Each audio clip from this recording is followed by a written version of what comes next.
Hello, folks. Just wanted to give a quick down and dirty informational video on what the school attendance policy is when it comes to practice and game participation. And so, first and foremost, we have to understand that there are illegal absences and there are excused absences. We always want to fall into that line of having excused absence because it does allow us to practice and have game participation freely without any worry, but it also ensures that we have a policy set up in place for each teacher that knows that when we have a student as an excused absent, that we got to give them time, that we need to give them time to make up for any missed work.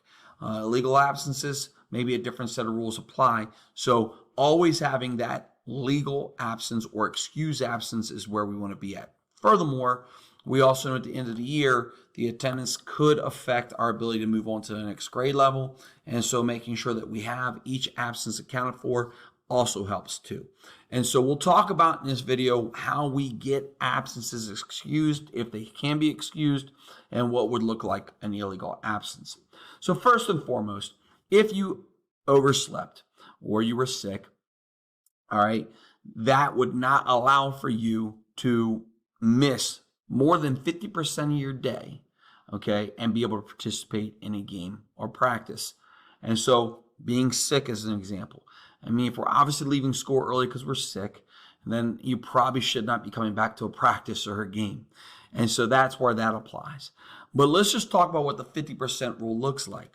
So the 50% rule or more, so we're not talking about hitting it on the nose, we're talking about or more, so 50% or more, so it should really be 51% rule. It talks about the number of minutes you have in a day. And so this looks different for the typical freshman, because all freshmen have the same amount of periods in a day, and a senior who may only have 2 or 4 periods a day. You take the number of academic minutes you have in a day. That's the number of minutes you have in classroom instruction. This does not include lunch, does not include cavalier time. This does not include the changing classes. You have to look at your minutes in classroom instruction. So let's just say that each class is 1 hour long and you have 7 classes. So 7 classes times 60 minutes is 420 minutes. That's the number of minutes that you need to have for a complete day of instruction, which is what we ultimately want. Because when our tail is in the seat, we're in front of a teacher, we get the best chance to learn the information that they're trying to teach us. And that's what we're trying to get to academically, right? Taking all this information in so that way I grow my knowledge, so that way I can be successful later on in life. All right? So if I'm at 50%, then that would be what? 3.5 periods or 210 minutes. 210 minutes or more would give me the 50% rule. So if I missed 210 minutes, okay, then I am looking at not being eligible to play. If I miss 210 minutes unexcused. Now, if I miss 210 minutes excused, we're good to go. But we need to figure out how to get that excused. And so when we start looking at things being excused, we have to think about why we missed 50% of our day or more. Why we missed any part of our day.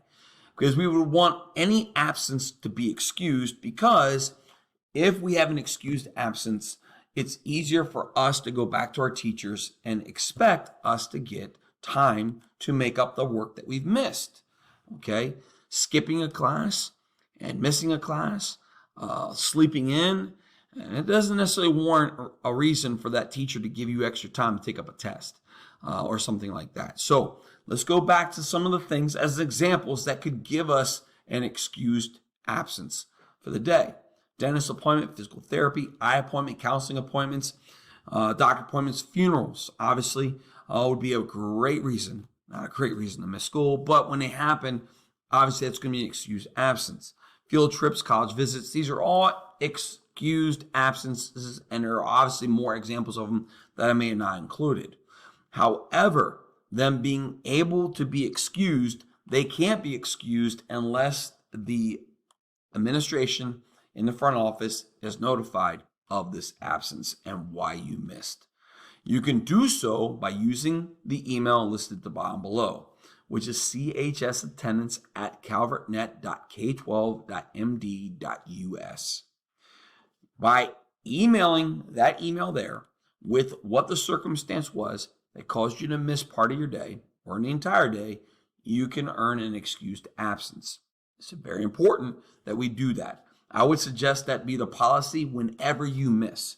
Yes, you can bring in a note in. Heck, you could email the note or the doctor's note or whatever that you have that talks about the significance of your missed day. But either way, emailing that gives them record and documentation that you missed and why you missed.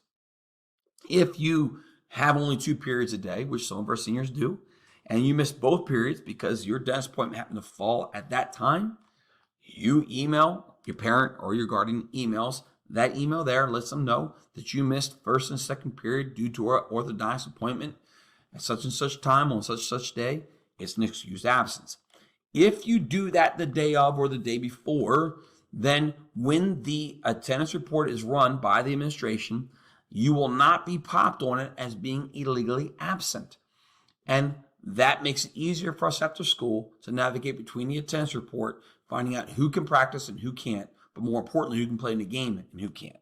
We don't want to be in a situation where anybody's on the field illegally and causes us to have to look at possibly forfeiting a game or something else because we've got illegal players on the field. So these are the things that we need to understand and remember. The policy for all of us, and the best policy we should have, is to always email this email and let the people know at the administration office that we are missing this practice or that practice because of this, and this. If you're going to have like a long-term, missing, like you're going to be going down and maybe running a tour of a couple colleges in North Carolina, so you're going to miss Wednesday, Thursday, and Friday of a week. If you could get prior approval of that by emailing this information in sooner, that information could go to the administration office sooner. They could give you prior approval because maybe that could go down as an academic learning opportunity. It gives you the freedom to know that when you come back, you're going to get those 3 days to make up the schoolwork and get back on pace with the rest of your student body and the rest of the students in your class. But it's always a good policy to do that. So the last thing I want to cover is that some of you guys feel like, hey, I missed the first period. I overslept. It's a legal absence, but I just got to school, went directly to my second period in between classes, and I was there for the rest of the day. And I'm good to go because those teachers had me down as being present. You're not good to go because you've already been established as being illegally absent from the main office, and unless you check into the main office, that doesn't change. So throughout the entire day, you're recorded as being illegally absent, no matter what the rest of the teachers put into the attendance gradebook. So when you come in late or you come in at all, you need to report to the main office and let them know in the main office that you are here and you're checking in. So I hope this helps you guys understand what the attendance policy looks like and how it pertains to practice and game participation. If you have any questions, feel free to contact me, email me, talk to me. But nevertheless, we understand at the end of the day, we all want to be in class because that's where we learn the best. So just make every effort to do that. But in the case that we have to miss, make sure you're emailing that email below, having your parents put in what the circumstances are that caused you to miss school. I love you guys. I'm out. Boom.